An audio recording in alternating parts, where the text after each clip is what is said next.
Сайн бацхан ирэх хүмүүс шүү дээ. Өнөөдрийн манай Boom TV-ийн ээлжид ярьцлага үргэлжлэж байна. Бүгдээрээ миний ард харагдж байгаа хүнээс явж ярьцлага авцгаая.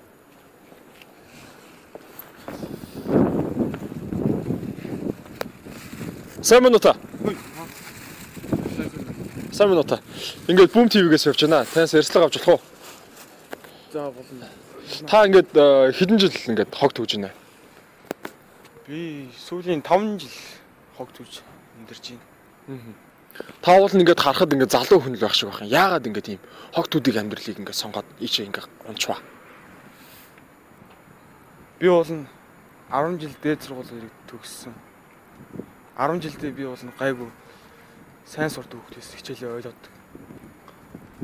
Гэтэл нэг өдөр Ктангс альфагийн зөв космос альфаг хуваах нь Синус альфа. Ойлгосон уу бүгдээ? Ойлгосон.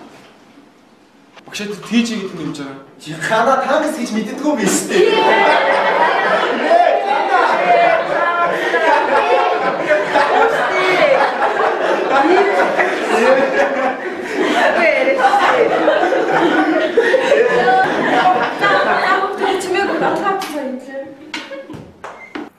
Тэр өдрөөс хойш ахын тэгээд хичээлээ ойлгохгүй юм билээд. Ойлгоогүй ч гэсэн ойлгосон шиг дөрөв цэгдэг болсон. Багшаасаа дахиж хичээлээ хийх зориггүй болсон. Өөртөө итгэлгүй болоод. Тэгээд дээд сургууль дээр ч гэсэн тэгээд ойлгоогүй ч гэсэн ойлгосон шиг дөрөв хэсгсээр хагаад урсгалаараа явсаар арай гэж төгссөн. Тэгээд толгойд бол сурсан мэдсэн мэдлэг юу ч байхгүй. Тэгээд ажилд орч чадлаггүй.